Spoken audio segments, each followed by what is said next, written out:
My name is Alexander Filimonov. Today we will speak with Mr. Ram about our and where experience in operation of Russian helicopter MI-171A2, because we have our experience in operation of these helicopters maybe 1.5 years.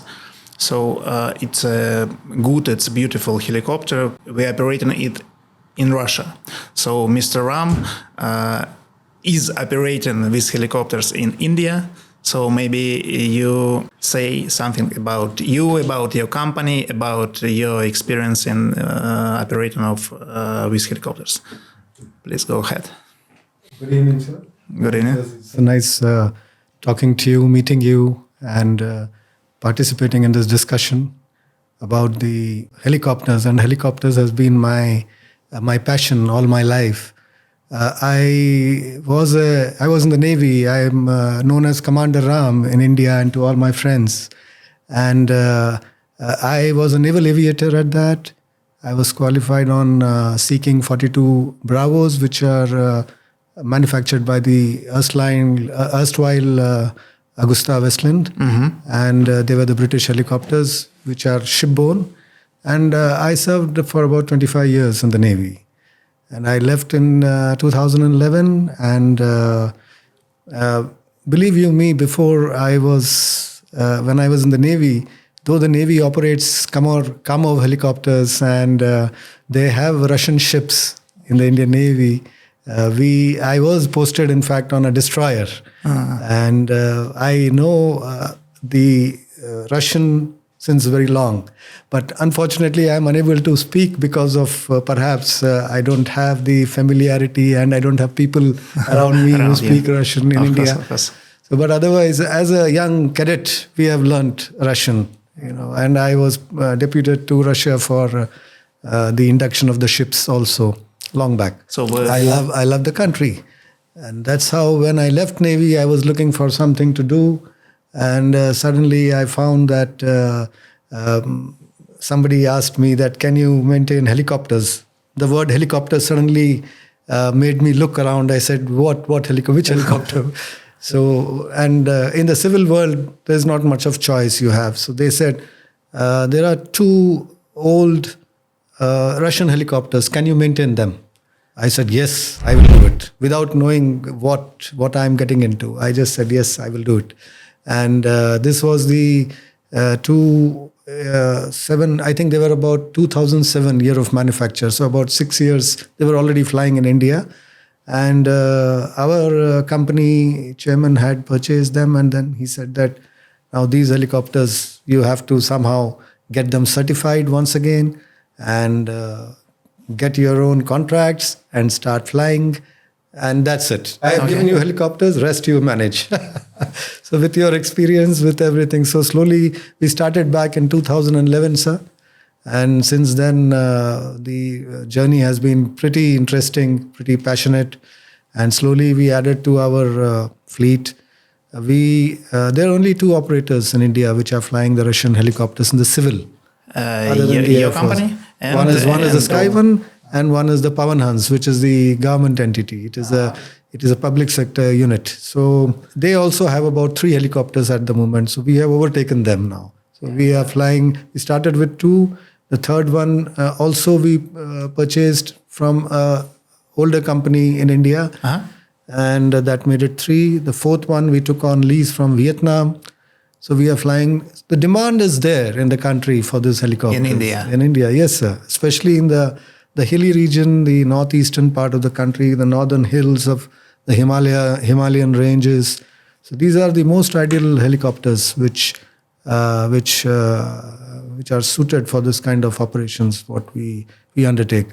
So at the moment, we are flying in the state of Arunachal Pradesh, which is on the northeastern, it's bordering China, India-China. And the state was in news for a lot of issues, which I will not bring out in this. And the fact is that we provide service to the people of that state by flying 2 helicopters. And all it is in the mountainous regions.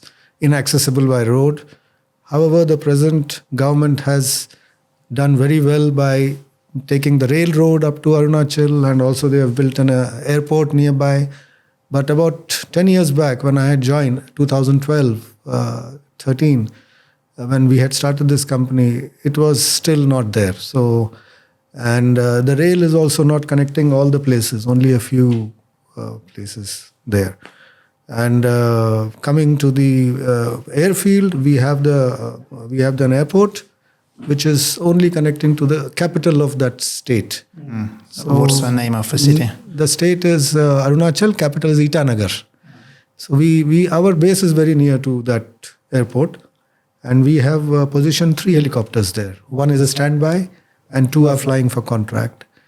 Recently, about last September, we got an opportunity to fly for the state of Sikkim, which is again a northeastern state, and that's also in a hilly, right in the Himalayas. So we are flying the 3rd helicopter there. And these are as far as the 172s are concerned. Now coming to our great machine, 171A2.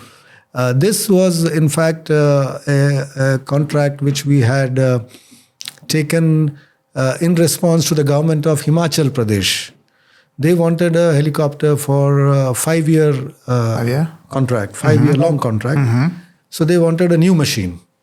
So when we approached the Russian helicopters at that point of time, they said that the 172s are no longer in production. So we can offer you a machine, a better machine, the A2s. So we were thrilled. I mean, we first were taken, Mr. Krill was there in the Ulan-Ude factory. The first time we met him, and he took us around and so enthusiastically showed us the helicopter, the platform, the engines, the transmission, the airframe. It was absolutely something, different. Okay. Different. It was, difference between the what we were operating. 172? Yes. Okay. 172 and this 171 A2. It is something like you know slide rule, sir, in calculations. Yes. You used to use a slide rule when we are doing engineering to do calculations. Okay. So if you compare these 172 to a slide rule, the A2 is a supercomputer. So the graduation to that is tough, but once you have graduated, then the sky is the limit. It's got huge potential. I will cover my experiences and opinions in 3 broad categories, sir. I am an engineer basically, so I can I will talk of operations as far as the aircraft is concerned. I will talk of the maintainability. And I will talk about a little bit on the reliability of the machine. All 3 small. I can just to my experience I can share. As far as the operations are concerned, this is a fantastic machine. There is no doubt about it. So the power it generates, the modified composite blades, the kind of vibrations levels are very low. And the anti-torque system has been modified to a 4-rotor system, and tail rotor assembly has got 2 independent, and the thrust it produces gives a lot of stability, and vibrations are far too less as compared to a 172. APU, the air conditioner, of course, India is a tropical country, unlike Russia and Kazakhstan. We have temperate climates, zones, very hot, very humid, and winters are also pretty cold because mostly we are in the northeast, and it rains like anything there. How many machines do you have?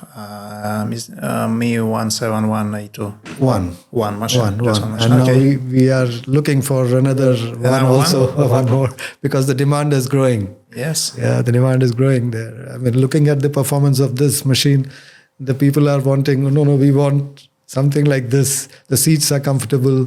It's got a very nice and the vibration is much less. The noise is much less. Noise levels are less because it's a composite blade. Yes, of course. And these are pretty much, and the power. Most important is the payload.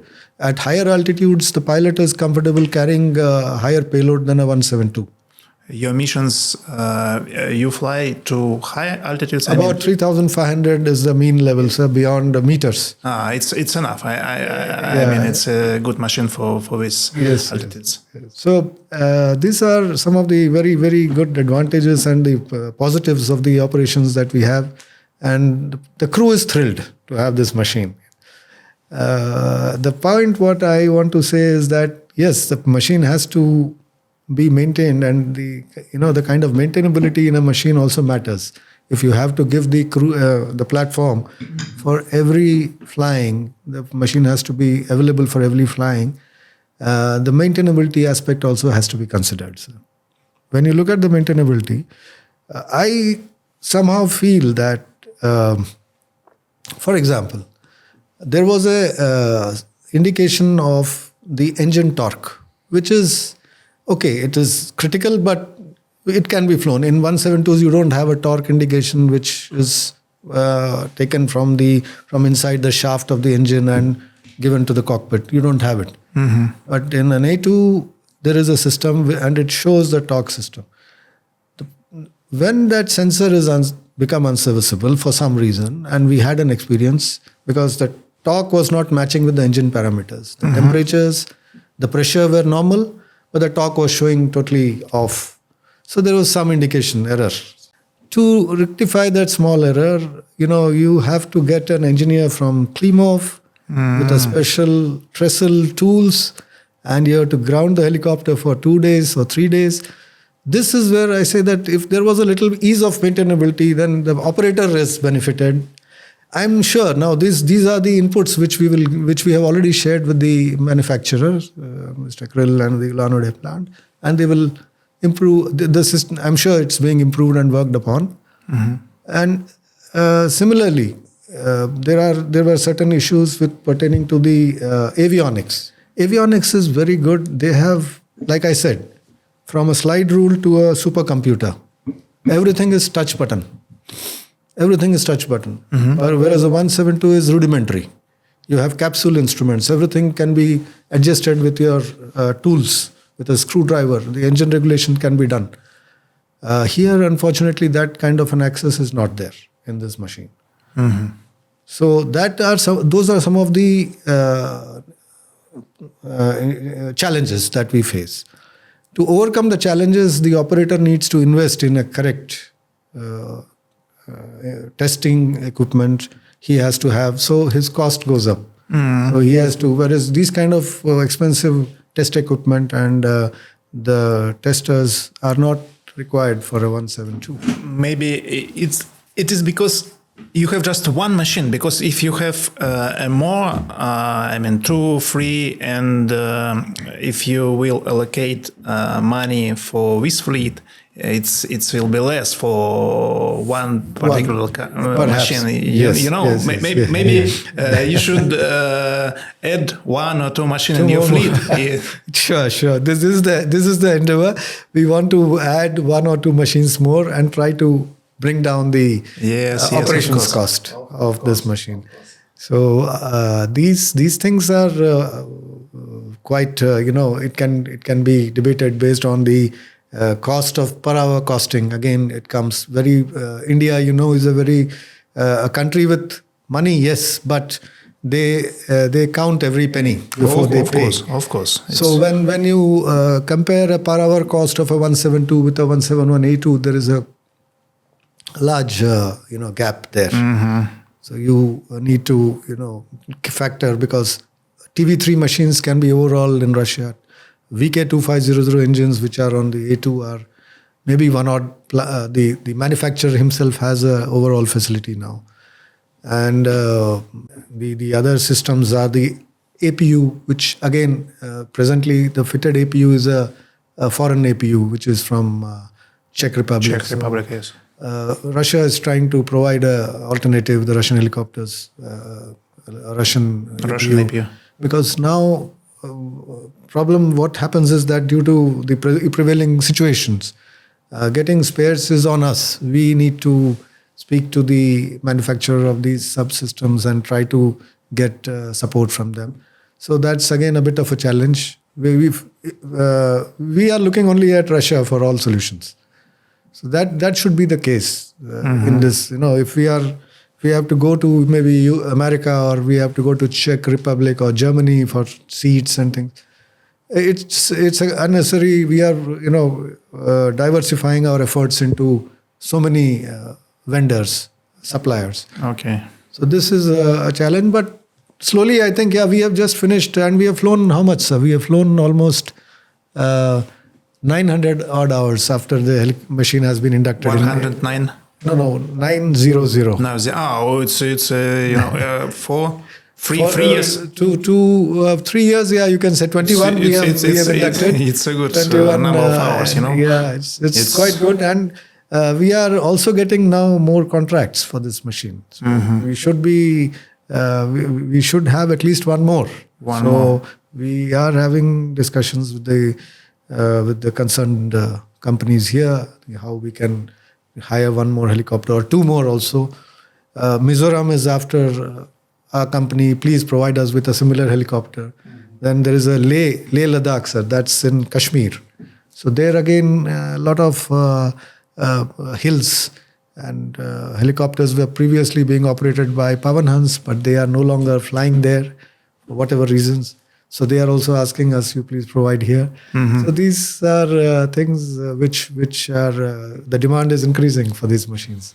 So I believe that it's a good opportunity for example, for us, for our communication with you, with any foreign customers, because we have experience Russian helicopters. I mean, with producers, with plants, with a factory, and we can support foreign customers, for example, here in Russia.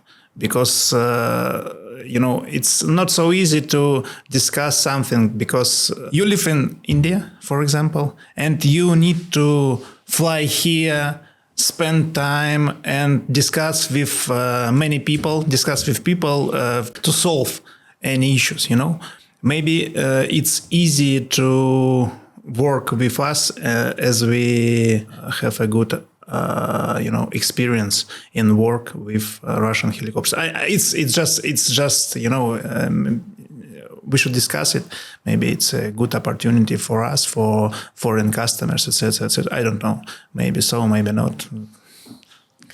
And there's another point I would want to. It's again my view as an engineer.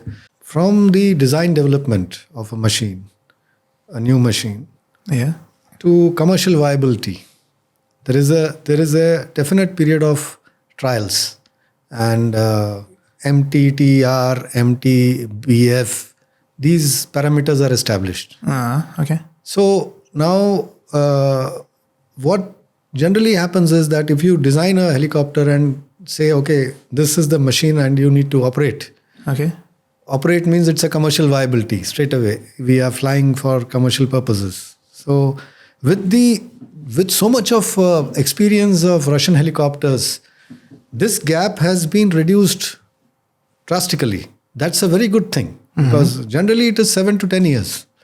But when you have reduced it to less than maybe 2 years or 3 years, the design, and I think the first machine was manufactured in 2017 or 18, I think so, the A2.